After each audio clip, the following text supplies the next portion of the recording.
Bienvenue. Alors, c'est la deuxième rencontre Bouge dans un collège en Ille-et-Vilaine.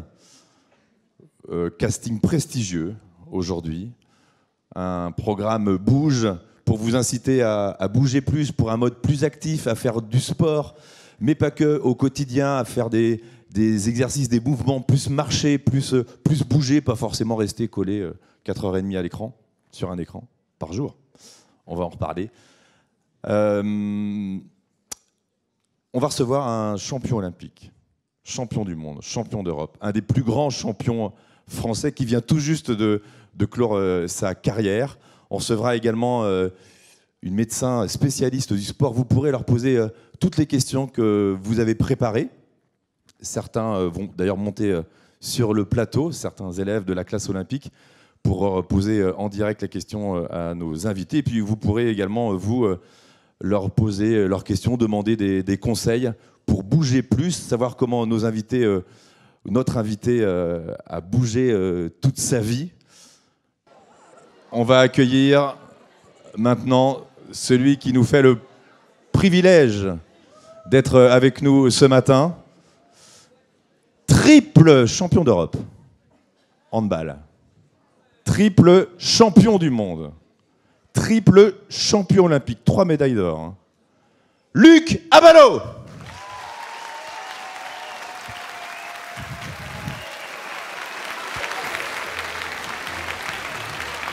Ça va ? C'est la classe.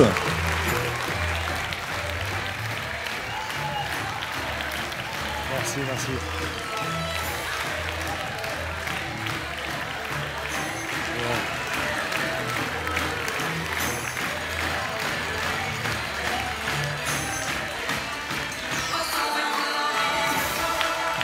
Quel accueil, Luc. Merci, merci. C'est gentil, merci. Alors Luc, je vais te laisser la parole. Tu vas pouvoir raconter un peu ta vie de bouge, puisque tu fais ça depuis, tu bouges depuis une vingtaine d'années. Et tu t'es arrêté, mais c'est pas pour autant que tu arrêtes de bouger. C'est ça. Déjà, merci pour l'accueil. Vraiment, j'ai failli taper un pas de danse. Et donc, je me présente, Luc Abalo. Je sais pas, est-ce qu'il y en a qui me connaissent un peu? Ouais, bah merci. Ce que je vais faire au début, c'est me présenter. Comme ça, vous allez vous raconter mon parcours, qui je suis. Et ensuite, vous parler de sport, de ma pratique, de ce que j'aime faire. Et vous raconter le parcours que j'ai eu avec l'équipe de France, avec l'équipe d'Ivry. Vous êtes en rouge et noir. Et c'est la couleur que porte mon club, avec laquelle j'ai joué. Attention au micro, désolé. Du coup, ça me fait plaisir de vous voir tous en rouge et noir. Ça me fait plaisir d'être là. Et donc voilà, je commence. Donc j'ai commencé le hand à 14 ans. On passe une étape quand même. Hein. Bon, je suis né à Ivry-sur-Seine. J'ai commencé le hand à 14 ans, très tard. Avant de faire du hand, j'étais très actif. Très actif. C'est le but un peu du talk d'aujourd'hui. Donc je vais vous parler beaucoup d'activité. J'étais très actif. Donc j'ai commencé le hand à 14 ans et ça s'est très bien passé parce que j'étais très actif. Et Ivry, c'est une ville qui respire le handball. Donc en gros, c'est une ville dans laquelle il y a eu des grands joueurs qui sont passés. Et quand j'ai commencé le hand, j'ai eu la chance d'être entraîné et encadré par des super coachs. Et du coup, à 16 ans, j'étais déjà au super haut niveau. J'ai joué très tôt au haut niveau, en D1. Et à l'âge de 16 ans, j'ai rencontré un joueur qui m'a parlé comme je vous parle là, et ça m'a changé la vie. Parce que j'ai pris conscience que je pouvais faire quelque chose dans le handball et en gros, il m'a donné, on va dire, les clés pour arriver au très haut niveau. Il m'a juste parlé de son parcours, des difficultés qu'il avait rencontrées pour arriver au haut niveau en Roumanie. C'est un Roumain, ce joueur. Et du coup, après, je m'y suis mis à fond. Quand je commence quelque chose, j'aime bien être à fond. Et du coup, ça a marché pour moi. Mais ce qu'il y a de marrant, c'est que je me prenais pas la tête, en fait. Je prenais du plaisir. C'est très important. prendre du plaisir dans l'activité du sport, c'est le moteur en fait. Parce que le sport, bah, parfois, c'est fatigant. Le sport de haut niveau, vous savez, hein, des fois on n'a pas envie de bouger, de préparer une séance de sport, d'aller faire son footing tout seul, bref, c'est compliqué. Je vous parle de ça parce que même si on parle de sport, j'ai envie aussi de vous donner des solutions. Parce qu'on va exposer le problème. Bah, le problème, c'est de rien faire. C'est de rester assis. C'est plus facile sur le coup. Le micro tombe un peu, désolé. C'est plus facile sur le coup de... C'est bon ? De rien faire, de rester assis. Yes. C'est bon ? Merci beaucoup. Donc c'est plus facile de rester assis dans son canapé et organiser une séance de sport, c'est parfois compliqué. Donc une des premières solutions déjà, faites du sport avec vos amis. C'est un moment convivial le sport. Pourquoi tu rigoles? C'est ce que vous faites déjà peut-être, d'organiser des trucs entre vous. Et elle est là la notion de plaisir. C'est des moments qui sont inoubliables. Moi, aujourd'hui, j'ai 38 ans. Et ce que je retiens de ma carrière, c'est pas le fait d'avoir gagné des titres, en réalité. C'est l'expérience humaine qu'il y a eu à côté de tout ça. Donc ça, c'est super important. Ensuite, à l'âge de... Bon, après les 16 ans, j'ai joué à Ivry pendant 8 ans. J'ai joué à Ivry pendant 8 ans. Pendant ces 8 ans, j'ai intégré l'équipe de France. Bon, j'étais en équipe de France jeune, espoir, tout ça. Et très tôt, j'ai intégré l'équipe de France. Donc je vais vous raconter un peu le parcours que j'ai eu en équipe de France. Je pense que c'est le parcours le plus intéressant, limite. En équipe de France, quand je suis arrivé, pareil, j'étais dans cette notion de plaisir. J'étais un peu foufou. Je me prenais pas la tête. Et ça a marché pour moi. Pareil. Pas de stress. Je suis arrivé.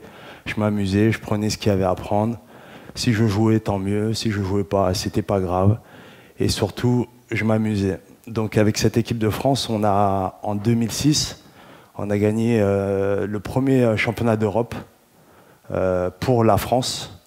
Et à partir de là, j'avais vraiment mes deux pieds dans cette équipe.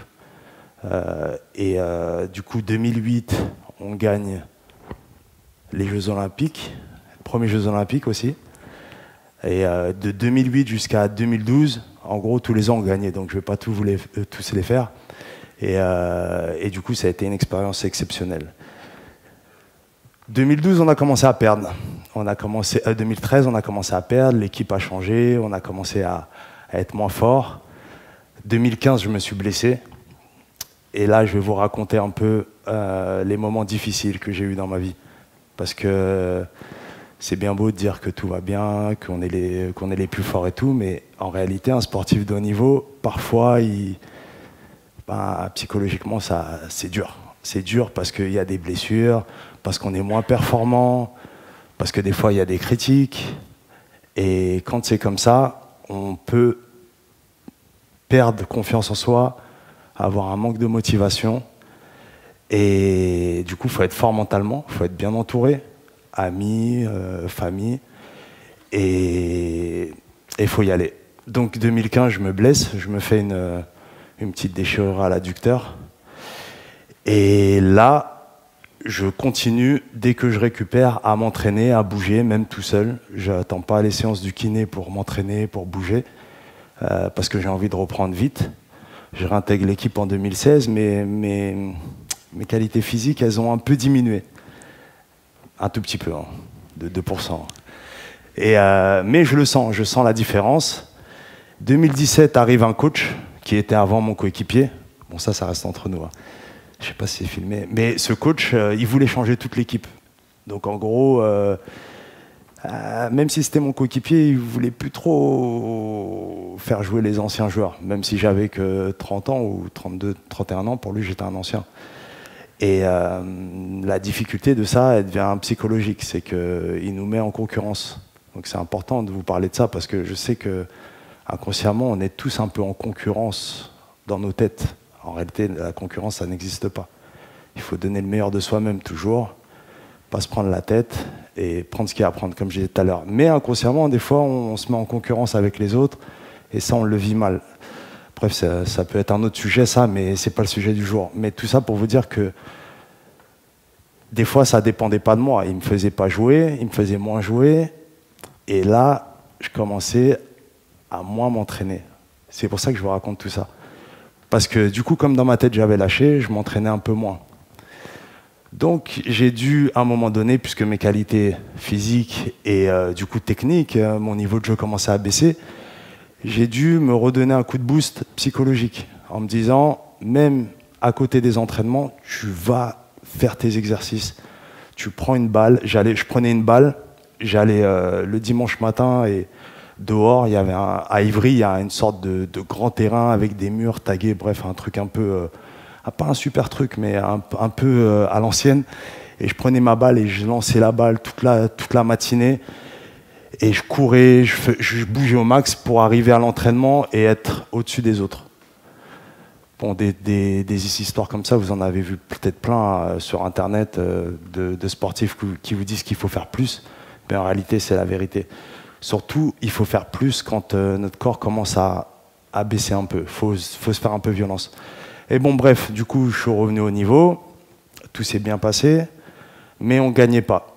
Bon, c'est pas très grave, mais j'étais toujours dans l'équipe. Et arrive 2020, et le Covid, tout le monde a connu, a changé, a chamboulé, pareil, toute mon organisation, toute l'organisation des grosses compétitions.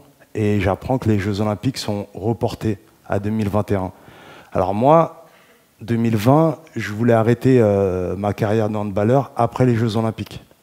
C'était planifié comme ça, je me suis dit je fais les Jeux Olympiques, j'arrête, superstar, on gagne, blablabla et tout. Et en fait, c'est décalé d'un an, je suis plus en contrat au PSG, il faut que je trouve une solution. Et juste avant, d'ailleurs, je me suis fait opérer du doigt, là, j'ai un gros doigt. Juste avant, je me luxe le doigt et je suis chez moi. Bref, je suis chez moi, j'ai plus de club.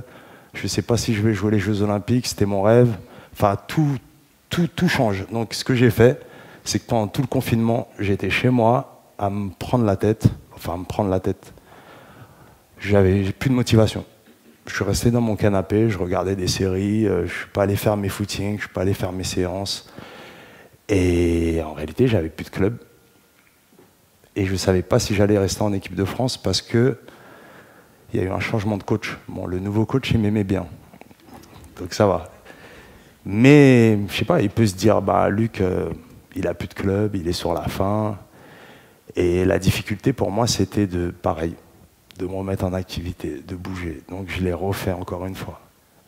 Je me suis bougé, j'ai fait mes propres plannings, mes propres programmes. J'allais même sur YouTube des fois, alors qu'on a des préparateurs physiques, mais parce que je voulais bien faire les choses. Et là, je trouve un club en Norvège. Donc le Covid, c'était en mars, la Norvège, c'était en septembre. J'arrive en Norvège, je suis hors forme. En plus, j'étais dans le club où, bref, c'est des machines là-bas. Je me suis jamais autant entraîné de ma vie, c'était très marrant. Et je galérais. Même si je m'étais entraîné à côté, j'ai galéré. Mais j'étais un peu content quand même parce que j'avais pas rien fait, mais j'étais encore hors forme. Donc de septembre à décembre, ça a commencé à revenir. Je retrouve mon meilleur niveau en décembre. On part au championnat du monde en janvier 2021 avec l'équipe de France, c'était en Égypte. Là, j'habitais en Norvège. Donc je prends l'avion. À cause du Covid, vous saviez, les avions, c'était toujours compliqué. Il y avait des retards. Les escales, c'était compliqué. Donc des fois, au lieu de faire l'escale, vu que l'avion était en retard, tu devais dormir à l'hôtel pour prendre l'avion d'après. Bref, c'était des fois pour faire des trajets avant qui nous prenaient 4 heures, ça me prenait 2 jours. Et donc c'était des moments très durs. Et on joue le championnat du monde en Égypte. Je rentre en Norvège en février. Pareil, je ne peux plus rentrer en Norvège parce que Covid, les frontières sont fermées pour les non-résidents. En réalité, même si je jouais en Norvège, je n'étais pas résident. J'habitais pas là-bas vraiment, enfin sur le papier. C'est un truc de fiscalité, je vous expliquerai un autre jour. Et du coup, je suis en Norvège. J'arrive à la douane. Ils me disent non, vous pouvez pas rentrer.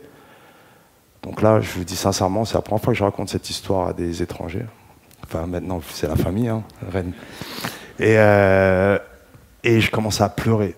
Vraiment, là, tout sort. Je suis fatigué. La fatigue. Et rien que vous racontez ça, ça me met les larmes aux yeux. Et merci. Merci. Et je rentre en France. Pareil, 2021, donc les Jeux étaient reportés au 2021.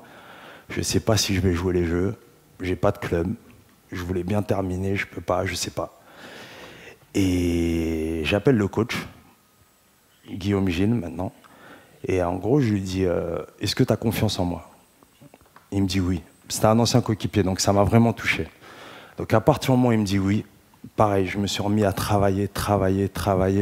Et moi, il faut savoir que pendant ma carrière d'handballeur, j'ai monté un studio photo à Ivry, dans un entrepôt. En gros, on a fait des travaux et je l'ai transformé en studio. Et là, il y avait beaucoup à faire, il y avait beaucoup à travailler. Donc en fait, je me réveillais tous les jours à 7h du matin. Le studio était à 10 minutes de chez moi. Je me réveillais tous les jours à 7h du matin, je travaillais au studio, j'allais faire ma séance de sport. Franchement, je finissais mes journées, il était 21h30. Et j'ai fait ça pendant 4 mois. Je suis arrivé aux Jeux Olympiques. Je me suis dit, on ne perd pas ces Jeux. C'est impossible. On a fait une compétition difficile, pareil. Et le jour de la finale, moi, je ne pouvais pas perdre. C'était sûr. Dans ma tête, aujourd'hui, que je joue bien, même si je jouais mal, j'allais tout faire pour que les autres jouent encore moins bien que moi. Donc c'était ça l'idée. Mais j'ai vu que j'avais besoin de mes coéquipiers. Je suis allé voir tout le monde et je leur ai dit, les gars, aujourd'hui on ne perd pas. Et tout le monde a une sorte de... Parce qu'il faut savoir qu'on était en finale contre les Danois, et les Danois ils faisaient une compétition parfaite. C'était magnifique, ça jouait bien, les passes, tout parfait. Nous, nous c'est la France, on gagne un peu des fois à l'arrache. C'est pas très beau, mais on gagne. On gagne avec le cœur. Donc là, il fallait jouer avec le cœur. Et on joue ce match avec le cœur, vraiment, et on gagne le match. Et là, je décide de terminer ma carrière. Et ça a été vraiment la plus belle expérience de ma vie. Parce que on l'a gagné dans la difficulté. Et je vous raconte tout ça pour vous dire que le mouvement, le fait de se bouger, le fait de donner et de faire l'effort des fois quand on n'a pas envie, va vous permettre un jour d'avoir cette sensation de... C'est pas de gratitude, la gratitude, cette sensation de... Voilà, une récompense. Je vous dis ça parce que des fois, vous allez vivre des moments, vous êtes jeune, moi aussi, j'ai que 18 ans. Vous allez vivre des moments où vous n'allez pas avoir envie. Et je vous promets que si vous bougez, ça va payer. Et voilà, aujourd'hui, le thème, c'est le sport, le mouvement. Et il faut savoir que quand j'étais dans mon studio photo et que je bougeais, il y a des jours, je ne m'entraînais pas. Hein. Mais le fait de bouger, le fait de porter des cartons, de peindre, c'est con, hein, juste ce mouvement, d'être actif tout le temps, ça m'a maintenu en forme. Parce que c'est pour ça que je vous ai parlé de problèmes, mais maintenant, c'est les solutions. Quoi que vous fassiez, même si vous devez aller voir un ami qui est à quelques mètres, quelques kilomètres de chez vous, faites-le en mouvement, faites-le si vous voulez en footing, vous prenez vos baskets, vous y allez en footing, vous récupérez ce que vous avez récupéré, vous rentrez. Mais quoi que vous fassiez, bougez. Faites-vous plaisir, bougez. Organisez des choses entre potes et voilà, faites-vous plaisir. Maintenant, j'ai fini mon histoire sur ma vie. C'est bon, tu peux applaudir, c'est fini. Merci.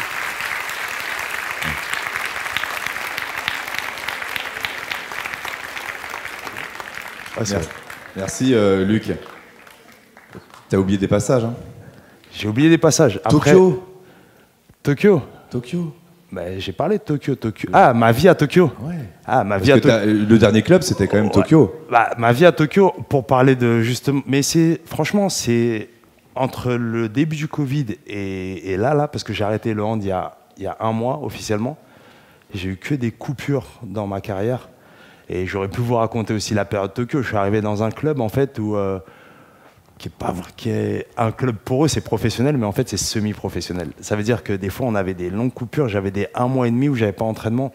Au début, je trouvais ça bien parce que ça faisait un peu des vacances.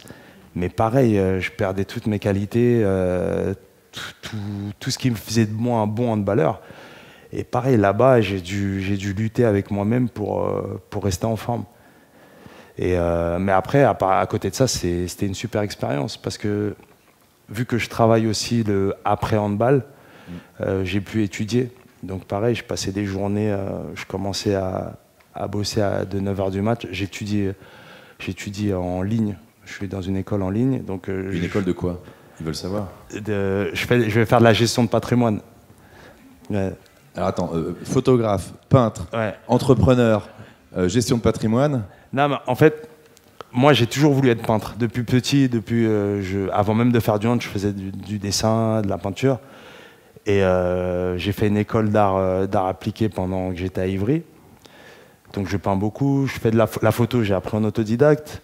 Et juste avant ma fin de carrière, la fédération de handball me propose une formation. Ils me disent, bon, on te paye ta formation, on accompagne nos sportifs, qu'est-ce que tu veux faire?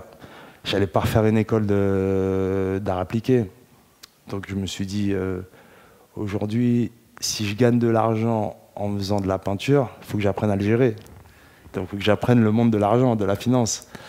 Donc j'ai regardé ce qu'il y avait autour de la finance et je me suis dit que gestionnaire de patrimoine, ça serait bien aussi pour accompagner les handballeurs moi je sais qu'à 20 ans, j'aurais aimé avoir quelqu'un de confiance qui me conseille sur les placements que je peux faire, les dépenses à pas faire et les bonnes dépenses. Donc je me suis dit que j'aimerais bien travailler dans le monde du handball ou du sport autour de la finance. Et les vêtements que tu portes aujourd'hui, tu les as trouvés où? Ça pareil, c'est ma marque de vêtements. Voilà. Il a aussi une marque de vêtements, donc il s'appelle LAN. Ouais. LAN, ça veut dire Luc Abalo 19, parce que j'ai joué avec le 19 toute ma vie. Et voilà, j'ai aussi ce truc un peu autour de la marque de vêtements, mais j'allais pas vous en parler parce que je veux pas faire de la pub, mais mais non, ouais, j'essaie de faire plein de choses. Et du coup, c'est vrai que ça demande. C'est pour ça que quand je vous parle de mouvement, sincèrement, je bouge énormément. Je bouge énormément et je prends beaucoup de plaisir pour moi. Pour moi, c'est pas du travail en fait. J'adore ça. J'arrive là en fin de journée, je suis fatigué, mais par contre, je dors bien. Moi, il faut pas me parler d'insomnie. Hein. Je dors 10 heures par nuit et franchement, je taffe toute la journée. J'adore ça. Quand tu avais leur âge, là, 4e, 3e, quel souvenir tu as des cours de PS au collège? Moi, c'était le meilleur cours de ma vie. Hein. J'adorais ça. J'adorais le PS et surtout que j'avais un prof qui était super. Je pense que c'est important aussi d'être bien accompagné, d'avoir des gens, des tuteurs, des profs qui nous donnent envie de prendre du plaisir en fait. C'était facile, sincèrement. Moi, l'école, j'adore ça. Hein. J'adore ça. Du coup, et les cours de PS? Les cours de PS, c'était un peu au-dessus du lot déjà? Même pas. Ah oui, un truc que j'ai oublié de vous dire. En réalité, moi, je n'aime pas le sport à la base. Sincèrement. Ça se voit un petit peu. Non, c'est vrai. C'est vrai, c'est important de savoir. Moi, je ne suis pas du tout le sport. Je regarde pas le sport à la télé. Mais une fois que je me mets à courir, à m'amuser avec mes potes, c'est plus du sport en fait. C'est comme ça que je vois les choses. Par exemple, moi, il ne faut pas me demander d'aller au muscu et de rester. Bon, je le fais quand il faut le faire, parce qu'il faut le faire. Mais je veux dire, c'est pas un plaisir. Je le fais parce qu'il faut le faire. Et si je peux éviter de le faire seul, j'appelle un de mes potes, je lui dis bon allez viens et on discute. En même temps, je fais ma séance de sport. Mais je veux dire, je suis pas un fanat de sport. C'est étonnant ce que tu disais tout à l'heure quand tu racontais la période Covid où tu restais chez toi, tu regardais des séries, etc. Parce qu'il y a beaucoup d'anciens sportifs qui racontent qu'ils sont vraiment drogués du sport, qui ne peuvent pas passer une journée sans aller courir ou faire un exercice. Toi, tu peux t'en passer. Tu n'as pas eu cette drogue-là ou tu n'as pas connu cet extrême de ton corps en a besoin, quoi. En fait, je le fais inconsciemment parce que Pour moi, c'est une vraie organisation de se dire, bon, je vais à la muscu de 18h à 20h, je vais courir le matin, blabla, c'est une vraie organisation, ça prend du temps. Donc je me dis, moi j'habite dans le centre de Paris, mon studio photo il est à Ivry. Alors, mon frère habite à côté de mon studio photo, donc je prends mes runnings, j'y vais en courant. Je me douche chez mon frère, voilà, j'ai fait un trajet, j'ai profité de faire ce trajet, au lieu de prendre le métro ou ma voiture, tout ça, j'ai fait ce trajet en courant. Je me douche chez mon frère, je vais au studio photo. Je reviens en métro, par contre, faut pas abuser, tu vois. mais voilà, c'est ce genre de truc-là. Dans mon studio photo, j'ai des poids.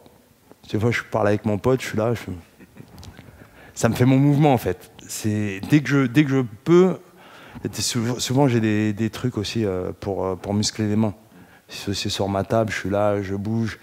Voilà, dès que je peux faire un truc en bougeant, je le fais. J'ai des cartons des fois, parce que dans mon studio photo, il y a un étage. Des fois, il y a des cartons à monter, parce qu'il y a ma marque c'est aussi le stock pour ma marque de vêtements. J'ai des cartons à monter. Je prends le carton, je fais une flexion, hop, je m'amuse, je descends comme ça. J'essaie de. C'est un mode de vie.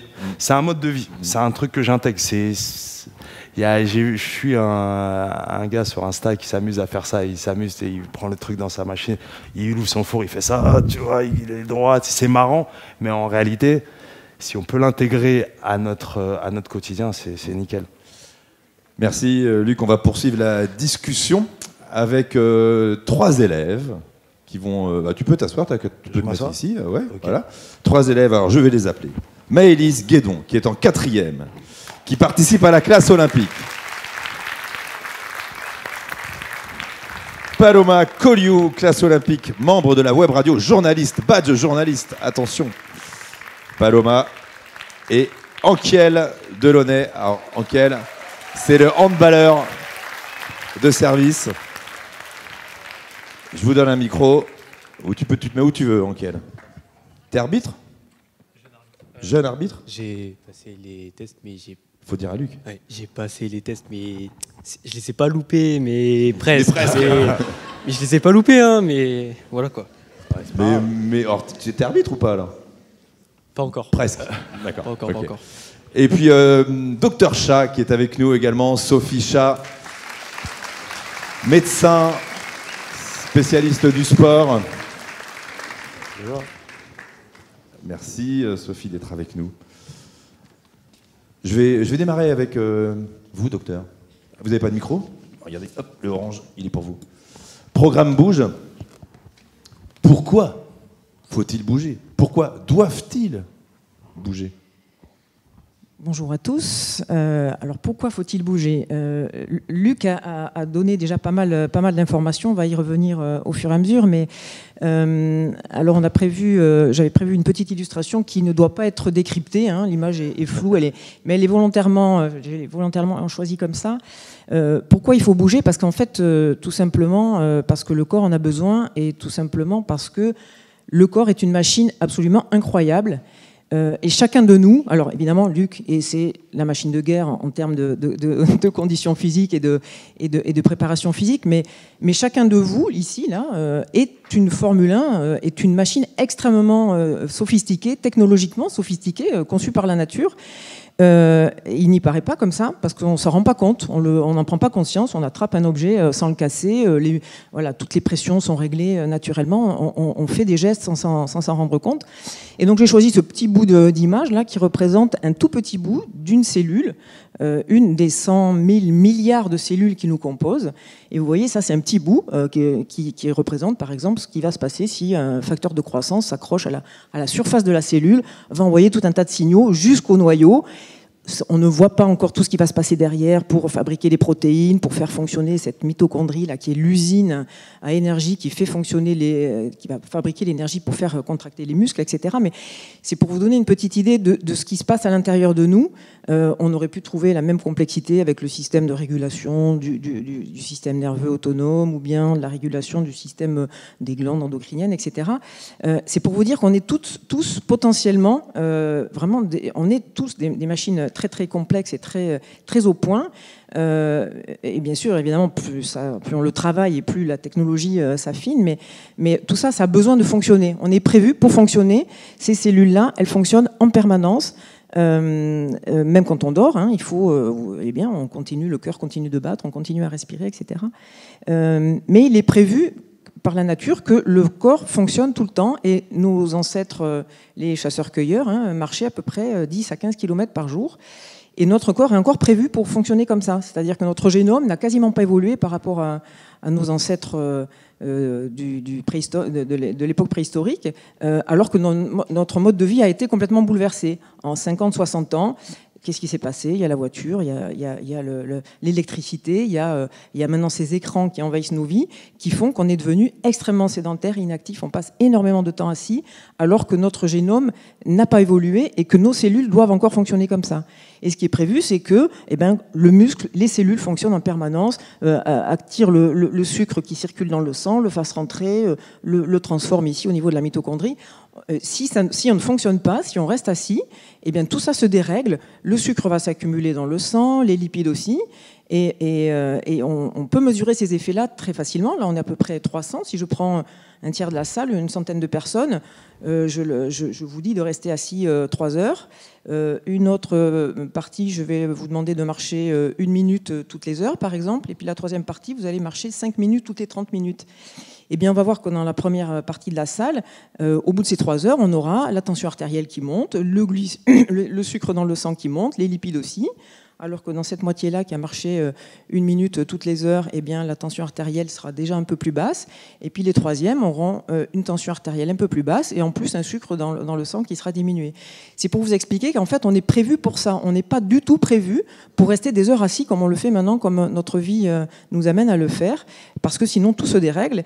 Et la conséquence, c'est l'apparition de tout un tas de maladies, ce que l'Organisation mondiale pour la santé appelle les maladies non transmissibles, qui sont les maladies du monde moderne, avec les maladies cardiovasculaires, le diabète de type 2 qui est lié à la résistance à l'insuline, qui est lié au fait qu'on a trop de sucre ou trop de tissu adipeux dans le corps, et les cancers, l'explosion du nombre de cancers, y compris chez les jeunes, est liée à notre mode de vie, éventuellement à la nourriture aussi, mais à ce mode de vie sédentaire, parce que quand tout se détraque, ça se détraque vraiment au cœur des cellules, ça peut créer des mutations, etc., et donc favoriser l'apparition de cancers, ce qui explique pourquoi on voit de plus en plus de cancers chez les jeunes. Et voilà. Et avec ces maladies-là, on a à peu près 70% de la mortalité dans le monde à cause de notre mode de vie qui fait qu'on ne bouge plus assez dans une journée. Donc on a bien compris les conséquences quand on ne bouge pas. Et qu'est-ce qui se passe quand on bouge alors ? Alors quand on bouge, il y a une autre image qui doit venir normalement, qui n'est pas forcément beaucoup plus lisible pour vous, mais c'est juste une illustration, ça donne une idée un peu de ce qui se passe. C'est qu'en fait, quand on est en mouvement, il y a une sorte de feu d'artifice qui se produit, comme vous l'avez fait tout à l'heure en lançant les ballons, en propulsant les ballons. Il y a un feu d'artifice. Le corps fabrique ce qu'on appelle des myokines, des cytokines fabriquées par le muscle, qui vont inonder l'organisme et qui vont avoir un effet positif en stimulant tout un tas de choses. Le renforcement de l'os, l'absorption du sucre dans le sang, la dilatation des vaisseaux. C'est un effet anti-inflammatoire aussi, parce que ce qu'il faut savoir, c'est que quand on est trop sédentaire, toutes les molécules qui, elles, viennent du tissu adipeux, qu'on appelle les adipokines, vont créer un état inflammatoire dans tout le corps, dans tous les tissus, qui va abîmer les vaisseaux, du cerveau, du cœur, etc. À l'inverse, là, si je bouge, eh bien, je ne vais pas fabriquer des protéines anti-inflammatoires. Et puis, il y en a certaines, Lucas l'a dit tout à l'heure avec l'effet sur le cerveau, le mental, etc. Il y a ici une molécule, ce qu'on appelle le BDNF, qui va favoriser le travail cérébral. Et donc, il suffit de se mettre en mouvement pour déclencher le travail du cerveau et pour justement donner des idées, être créatif. Il y a beaucoup de créatifs qui disent ou d'ingénieurs qui disent que quand je suis bloqué sur un sujet, en fait, je vais marcher ou je vais faire mon footing. Et en fait, pendant ce temps-là, le cerveau fonctionne. Cette molécule-là permet aux neurones de mieux se connecter, de mieux fonctionner, et les idées viennent, et ce qui explique pourquoi on est mieux concentré après avoir fait un peu de sport, mais même avoir bougé un tout petit peu quelques minutes. Pourquoi ça fonctionne mieux ? Parce que toutes ces molécules-là sont sécrétés. Et en fait, le médicament, il est dans notre corps. On dit le sport est un médicament, mais c'est parce que c'est nous qui fabriquons notre propre médicament à partir du moment où on se met en mouvement. Et la définition de l'activité physique, c'est ça, hein, ce sont les mouvements créés par la contraction des muscles. Donc il suffit de bouger, comme on l'a fait avec le ballon. Il suffit de bouger en se baissant pour ramasser les cartons, etc. Se forcer à créer du mouvement, c'est ce qui va avoir un effet extrêmement positif sur tout l'organisme. Alors est-ce qu'en 2023, les jeunes font-ils assez d'activité physique ? Alors malheureusement, les constats sont assez dramatiques. Hein. C'était déjà pas bon avant le Covid, mais depuis le Covid, ça s'est précipité. Il y a la 3e diapo, normalement, qui malheureusement relate ce chiffre qui a été pas mal diffusé en 2011, quand les études sont sorties, hein, qui montre qu'en 40 ans, les adolescents ont perdu 25% de leur capacité physique en endurance. Vous voyez, en vitesse, c'est à peu près la même chose. Sur un petit sprint, c'est à peu près la même chose. Par contre, en endurance, il y a une diminution de 25%. Il y a des mesures qui ont été faites sur la force musculaire, l'endurance musculaire, donc la capacité musculaire qui montre à peu près la même chose chez des enfants de 10 ans. Tout s'est effondré en 20 ans, s'est effondré d'un quart à peu près.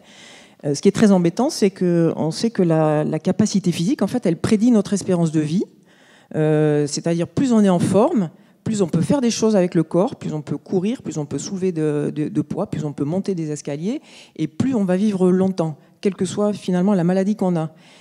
Donc ça veut dire que si on ne change rien, là, pour le moment, avec une capacité physique qui est diminuée, eh bien, l'espérance de vie est diminuée. Donc les jeunes qui ont une capacité physique qui est diminuée vivront moins longtemps que nous. Alors, je sais que ce n'est pas très agréable à entendre dire, et ça fait peut-être un peu peur, mais il faut aussi en même temps en avoir conscience, parce qu'il y a des recettes faciles. Luc en a donné quelques-unes, on pourra reprendre après, mais voilà, on fait ce constat-là. Ce qu'on constate aussi, c'est que les jeunes doivent, pendant la croissance, fabriquer leur capital osseux. Donc on a parlé des muscles, on a parlé du système cardiovasculaire, mais votre masse osseuse, elle est maximum autour de 20-22 ans, et elle se fabrique, vous allez fabriquer d'autant plus d'os que vous allez, pendant la croissance, faire des sports avec des impacts, des sauts, parce que l'os se renforce à partir du moment où on le comprime. Donc on fait des réceptions, des sports on reçoit des impacts. Donc les sports collectifs sont pour ça très bien. Ce qui est bien, c'est d'essayer plein de sports différents, justement, mais il ne faut pas avoir peur de tomber, prendre des coups. Et à partir de ce moment-là, l'os se renforce. Et ce qu'on voit, c'est que les jeunes qui font une croissance maintenant sans faire de sport, sans faire de sollicitation cardio-musculaire comme ça, vont avoir une masse osseuse qui va être très inférieur à ceux qui vont faire du sport. Et puis après, à partir de 22 ans, on ne fait que perdre de l'os. Et donc, on peut éventuellement freiner la descente si on se met à faire de l'activité du sport à cet âge-là. Mais en tout cas, on ne fait que perdre de l'os. Et donc, on va se casser les os beaucoup plus tôt. D'où l'importance, pendant la croissance, de bouger, de sauter, de tomber. Voilà, de faire tout ce qu'on peut faire avec le corps. Encore une fois, le corps est fait pour ça et le demande. Merci Sophie Chat. On a donc 3 élèves avec nous, Maëlys, Paloma et Ankel, qui ont préparé des questions pour vous deux. On démarre avec Maëlys. Tu fais du sport, toi, Maëlys ? Est-ce que tu as l'impression de bouger assez, toi, dans une journée ? Non. Pas assez ? Non. C'est pas bien, hein ? Mais tu vas t'y mettre. Regarde, il a fait des exercices pendant toute l'interview avec un ballon. Des petites choses, voilà. Des petites choses comme ça. Tu as une question à poser à qui ? À Luc, vas-y. Dans le micro, bien devant la bouche. Pourquoi vous avez choisi ce sport et pas un autre ? Pourquoi le hand ? Le hand, je ne l'ai pas vraiment choisi. Comme je disais avant, Ivry, c'est une ville qui est dans le handball depuis peut-être maintenant 70 ans. Et quand tu grandis dans une ville qui respire un sport, tous les supporters suivent la ville, tous les habitants de la ville en fait, pratiquent ce sport. T'es amené à pratiquer ce sport, c'est comme à Rennes, j'imagine, les gens pratiquent le foot plus facilement qu'à Ivry, parce qu'il y a un club, il y a une histoire, et l'histoire du club en fait a fait que il pousse les jeunes on est bien encadré, donc j'ai fait ça naturellement. J'ai un de mes meilleurs amis qui faisait du hand au collège, et il me dit viens t'entraîner avec nous. J'ai essayé, j'ai aimé. J'ai choisi parce que j'ai aimé. En fait, moi je suis mon cœur en fait. Dès que je fais quelque chose, je le fais parce que j'aime, quoi. Nous, le hand, c'est Cesson, ici. C'est ça. Ah oui, tu as joué à Cesson. Ouais, j'ai joué contre Cesson plusieurs fois. Contre Cesson, avec le PSG. Ouais. Paloma, à qui veux-tu poser une question ? Ok, vas-y. À moins qu'Ankel, tu veux enchaîner comme tu veux. Tu prends des notes. Qu'est-ce que tu écris depuis un quart d'heure? Alors, depuis tout à l'heure, je fais un résumé de tout ce qui est dit pour après faire une synthèse. Ouais, et c'est aussi pas vrai, pour... il est sur Insta. Mais oui, mais je vois. Faut pas dire ça. Où est-ce qu'on pourra retrouver, on pourra lire le compte rendu quelque part? Si vous passez au collège après, Au pourquoi collège, d'accord. Très bien. Alors, est-ce que tu as une question? Oui, ce serait pour vous, madame. J'ai oublié votre Madame nom, Chat. désolé. Chat. On observe un ralentissement des activités physiques des gens de notre âge, mais pourquoi vous nous avez parlé des écrans, mais il n'y a pas d'autres raisons qui feraient ça? C'est un phénomène général qui implique tout le monde, en fait. Il n'y a pas de responsable unique, c'est la faute de tout le monde. Notre mode de vie, encore une fois, est impliqué, mais c'est le fait qu'on ne puisse plus forcément facilement se déplacer à pied ou à vélo en sécurité, et d'où l'importance énorme de l'urbanisme favorable à la santé, du rôle des collectivités pour favoriser les déplacements. On fait le constat qu'il n'y a plus d'enfants qui jouent en extérieur, dans les villes. Il y a des articles qui sont sortis où sont passés les enfants des villes. On parle de concept d'enfants d'intérieur, d'enfants confinés. Ça s'est aggravé avec le confinement, mais parce qu'on ne laisse plus sortir les enfants jouer, parce qu'on a peur qu'ils tombent, on a peur qu'ils se fassent mal, on a peur qu'ils se fassent kidnapper, etc. Donc il y a ça. Il y a effectivement les écrans quand même qui envahit notre vie, et on peut difficilement faire sans, puisque on le voit même pour les cours et tout ça, on est tous happés pour le travail, le télétravail, etc. Il faut juste maintenant apprendre à les domestiquer, à les utiliser à bon escient, et puis surtout à fractionner le temps passé sur les écrans. 4h30, Mais c'est la moyenne? 4h30, c'est l'enquête de l'ANSES qui était sortie à la fin du confinement, qui disait que les adolescents, en moyenne, il y avait la moitié des adolescents qui étaient en très grand risque sanitaire parce qu'ils passaient plus de 4h30 par jour sur un écran, et ils faisaient moins de 20 minutes d'activité physique par jour. En effet, actuellement en France, il y a à peu près 80% des adolescents qui n'atteignent pas les recommandations de l'OMS par jour, qui est d'1 heure de mobilité. Vous devriez tous les jours faire 1 heure de marche ou de course, enfin un mélange de tout ça. Et il y a 80% des adolescents en France qui n'atteignent pas ce niveau-là. En fait, le niveau, il n'est atteint que les jours où il y a l'EPS, en fait. Et la France, c'est le 22e pays sur les 25 pays les plus riches en termes de mauvais classement, en termes d'inactivité, et 119e pays mondial en termes d'inactivité chez les adolescents. Donc c'est la faute de tout le monde, c'est aussi la responsabilité des parents qui doivent sortir avec leurs enfants, leur dire allez, ce week-end on va marcher, on va se promener en ville, on va marcher en forêt, mais effectivement la solution de facilité, c'est l'humain est un peu programmé pour ça. La solution de facilité, c'est je reste immobile parce que je ne m'économise. Du coup, c'est peut-être ancestralement calculé comme ça chez les chasseurs-cueilleurs, parce qu'à partir du moment où on avait de quoi manger, etc., on pouvait se reposer et il n'y avait pas besoin d'aller chasser inutilement. Donc ça c'est un peu ancré aussi dans nos comportements. C'est peut-être un avantage, ça a été un avantage peut-être biologique pendant un moment, mais en tout cas, c'est vrai qu'il y a une certaine inertie maintenant qui est monumentale, et il faut... en fait, c'est la faute de tout le monde. Le système scolaire, mais le système aussi de travail au bureau, etc., fait qu'on s'est tous enfermés dans ce mode de fonctionnement assis pendant des heures, et qu'il faut absolument lutter contre ça maintenant. Paloma a une question pour toi, Luc. Il marche. Attends, prends le micro d'Ankel. Merci. Tout à l'heure, vous avez dit que vous étiez encore en contact avec une personne qui vous avait donné les larmes aux yeux. Est-ce que vous êtes encore en contact avec d'autres personnes que vous avez rencontrées dans votre carrière? Les experts. Bien sûr, je suis toujours en contact avec mes coéquipiers. On ne s'écrit pas tous les jours, mais on essaye de se donner des nouvelles régulièrement, et se rendre visite et faire du sport ensemble. Ceux qui sont sur Paris, je les vois souvent. Là, je suis rentré il n'y a qu'un mois du Japon, mais là, rien que dimanche, il y a eu un événement organisé par la Fédération française de handball à Rouen. Ils ont regroupé tout le monde et ça m'a fait énormément plaisir. Il y a une question, c'est est-ce qu'un sport est plus ou moins recommandé qu'un autre pour avoir une hygiène de vie plus saine bonne question. En fait, non, la meilleure solution, c'est de faire un peu de tout. Parce que, comme je le disais tout à l'heure, il faut travailler à peu près toutes les compétences. Donc, il y a l'endurance, évidemment, il y a la force musculaire, mais il y a l'équilibre, il y a la coordination, etc. Donc, pendant la croissance, en fait, jusqu'à 20 ans, on a intérêt à essayer plein de choses différentes. Pas forcément faire, d'ailleurs, que des sports portés. Comme je disais tout à l'heure, il faut que les muscles soient soumis, les os soient soumis à certaines compressions, etc. Donc un jeune qui ne ferait que du kayak, par exemple, ou que de la natation, serait un peu en déficit de contact, de choc, d'impact, etc. Donc le mieux, c'est de faire un peu de tout, de toucher à tout. Pendant un moment, c'est vrai que pendant longtemps, on a reproché aux adolescents de faire du zapping, de ne pas s'inscrire forcément dans la durée dans tel ou tel sport. En fait, c'est plutôt bien de changer et de faire un peu de tout. Et dans une semaine, on peut aller faire un peu de skateboard, un peu de vélo, un peu d'escalade, un peu de marche, un peu de sprint. Mais l'idéal, c'est de faire un petit peu de tout. Et d'ailleurs, pour se spécialiser, Luc a dit qu'il a commencé le hand assez tard, mais tous les grands sportifs, souvent, se sont spécialisés assez tard. Roger Federer, par exemple, a fait pas mal de sports différents, on dit qu'il ne faudrait pas se spécialiser avant l'âge de 12-13 ans, voire un peu plus tard, ouais, pour justement développer toutes ces compétences de coordination, de réflexes, etc. Est-ce que tu as découvert des sports sur le tard, Luc, là, ces derniers mois, par exemple, je sais pas, des sports de combat ou nautiques ou... Sport de combat, la boxe, j'aime bien. J'ai essayé le kung-fu.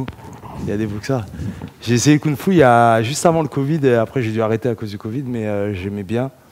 Après, j'aime tous les sports. J'aime pratiquer tous les sports. J'aime pas forcément regarder à la télé. Mais vous disiez quelque chose qui est super intéressant.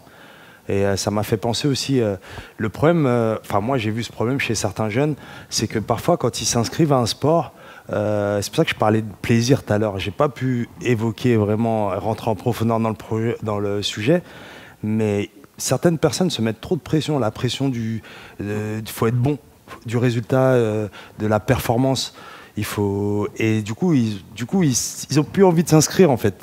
Parce qu'ils se sont déjà assez jugés à l'école, ils se sont jugés à la maison, ils se sont jugés au sport. Et il faut vraiment y aller dans un état d'esprit de prendre du plaisir. Et si vous voyez que le club dans lequel vous avez envie de vous inscrire, ils se prennent trop la tête, il y a trop de pression, changez de sport. Allez dans un autre club, je sais pas, mais... Plaisir.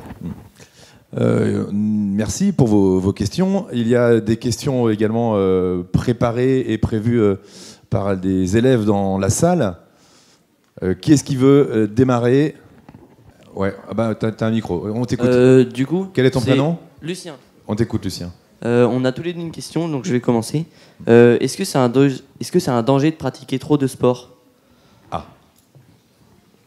En fait, non, il n'y a pas de plafond. En fait, on se rend compte que ceux qui font beaucoup de sport, en fait, leur espérance de vie, elle est plus importante que ceux qui en font moins. Enfin, plus on fait de sport et plus l'espérance de vie augmente parce que justement c'est bon pour la santé. Alors après, il y a juste le risque, ce qu'on appelle la bigorexie, là, un peu l'addiction au sport. Il y a quelques pourcents de sportifs qui deviennent un peu addicts en fait. Ça devient il y a une dépendance qui s'installe.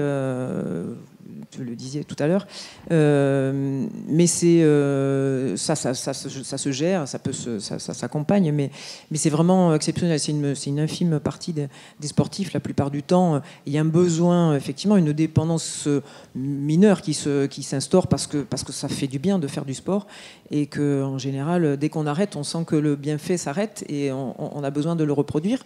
Donc, mais il n'y a pas de limite. On peut faire beaucoup de sport et même chez les petits d'ailleurs, on dit, on a toujours peur qu'ils en fassent trop. Un enfant a une capacité physique impressionnante, qui est l'équivalent d'un sportif de bon niveau, de haut niveau. Donc il n'y a pas de raison de les limiter. Et s'ils dorment bien, si ça n'influe pas sur leur sommeil, il n'y a pas de raison de limiter. Mais par contre, ce qui n'est pas bon, c'est de ne pas en faire du tout. C'est pas bon. On ne peut pas dire qu'il y a des effets néfastes quand on fait beaucoup de sport, mais de ne pas en faire, ça, par contre, c'est très mauvais. Tu as l'impression de faire trop de sport, Lucien, des fois? Non, c'est pas ton cas? Bon. On va reprendre 2 dernières questions. Ah oui, ok. Mets-toi debout, on va te voir. Merci. Quel est ton prénom? Inaya. On t'écoute. Pour Luc, avez-vous déjà pensé à baisser les bras ou justement votre entourage vous a poussé à continuer? Baisser les bras, non. Moi, je vis assez bien l'échec Parce qu'il y a un échec pour les gens, parce que c'était pas le thème de la journée, hein, mais on va en parler, c'est intéressant. L'échec, c'est un concept. L'échec, c'est un concept, d'ailleurs, c'est marrant, parce que le slogan de ma marque, c'est « Life is a concept ». Parce que, en réalité, il faut comprendre que tout le monde ne voit pas le monde de la même façon. Donc, moi, je suis le style de personne qui voit l'échec comme une expérience. Donc à partir du moment où tu vois l'échec comme une expérience, tu baisses pas les bras. Juste, tu trouves ça des fois fatigant parce que tu sais qu'il faut aller t'entraîner encore plus pour arriver à réussir. Donc t'imagines l'effort que tu dois faire, mais je baisse pas les bras parce que j'adore l'expérience en fait. J'adore vivre un moment. J'adore, tu vois, par exemple, je t'ai tutoyé.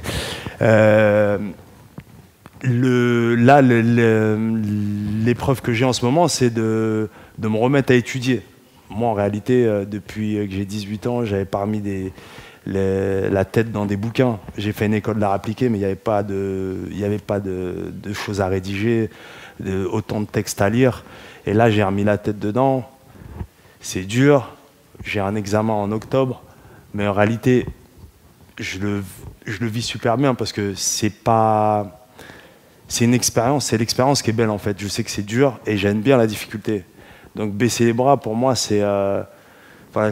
j'ai mis du temps à expliquer parce que voilà, des fois, je vois des gens qui sont tristes un peu quand ils sont en échec. Et en fait, j'ai juste envie de leur faire comprendre que ma façon de penser, en réalité, c'est juste une expérience et il faut aimer tous les moments qu'on vit, quoi. Merci beaucoup, Luc, d'être venu témoigner sur une vie de handballeur, une vie en mouvement. Sophie-Cha, les collégiens doivent repartir avec 3 conseils pour bouger. Il faut repartir avec des petites choses simples dans la tête. Luc les a donnés, hein. Il a tout dit.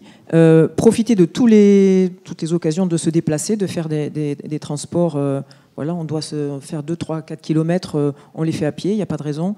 On doit aller sortir le chien, on le fait marcher, on n'est pas assis sur le banc avec le smartphone pendant que le chien est assis lui aussi. Profiter de tous les moments. Et s'il y a une charge à soulever, on le fait. C'est de l'activité physique, il faut en profiter. Tout mouvement, on peut faire en 5 minutes, mais même en regardant des vidéos, hein, on peut effectivement faire quelques squats, bouger un petit peu, aller bouger avec les amis, se donner rendez-vous, pas forcément pour aller faire des efforts olympiques, mais pour aller marcher, aller un peu en forêt, aller un peu dans la nature. Ça, c'est important. Et voilà, profiter vraiment de chaque moment et essayer de ne pas rester assis l'idéalement, c'est plus d'1 heure, y compris sur les temps de loisirs, se lever régulièrement, aller regarder la lumière du jour aussi, qui est important pour l'œil, hein, parce qu'il y a une explosion du nombre de myopies à cause du travail sur les écrans, et le travail en extérieur est important. Et surtout, penser à son corps. On parle beaucoup de ChatGPT, hein, de l'intelligence artificielle. D'abord, l'intelligence artificielle, ça n'est que ce que des cerveaux humains ont mis à l'intérieur, hein, pour le moment. Et pour le moment, on n'a absolument pas l'équivalent avec le corps humain. Aucun robot n'est capable de faire ce que vous êtes capable de faire en courant, sautant, etc. Vous êtes tous des machines incroyables, mais il faut les entretenir avec des gestes simples, un peu tous les jours. Marcher dès qu'on peut, soulever des poids. C'est pas ChatGPT qui coupera votre bois, qui tondra votre pelouse et qui repeindra votre plafond. Vous en aurez besoin. Et pour travailler aussi, il y a des inquiétudes quand même sur les capacités des jeunes futurs à travailler, à être dans la vie active, parce que dans la vie active, on doit de temps en temps effectivement faire des choses un peu physiques, quel que soit le travail. Et avec ce qui se profile en ce moment, tout le monde a un peu des inquiétudes. Donc entretenez votre corps, entretenez votre machine tout au long de la journée, à chaque occasion. Dr Cha, ambassadrice du programme Bouge. Merci à la ville de Janzé et au collège de nous avoir accueillis pour cette seconde édition du programme Bouge. Merci au conseil départemental pour cette collaboration. Et encore merci à Luc Aballon. On va finir avec un selfie. Tu te mets ici, les collégiens derrière. Ah ouais. Mais si vous voulez être sur la photo, il faut. Alors vous mettez-vous à côté de Luc, hein, ou en bas. Selfie, tout le monde rentre. Sophie aussi. Ah, mais... Attends, t'as un iPhone 4. Il est où, Antoine? Antoine, Attends. Vous n'allez pas être dessus, Faut aller, ouais, il n'y a pas tout le monde là. Ah si. Ah si. Alors on salue, on fait wouh. Super. Moi, je pense que le mieux, c'est une vidéo. On refait?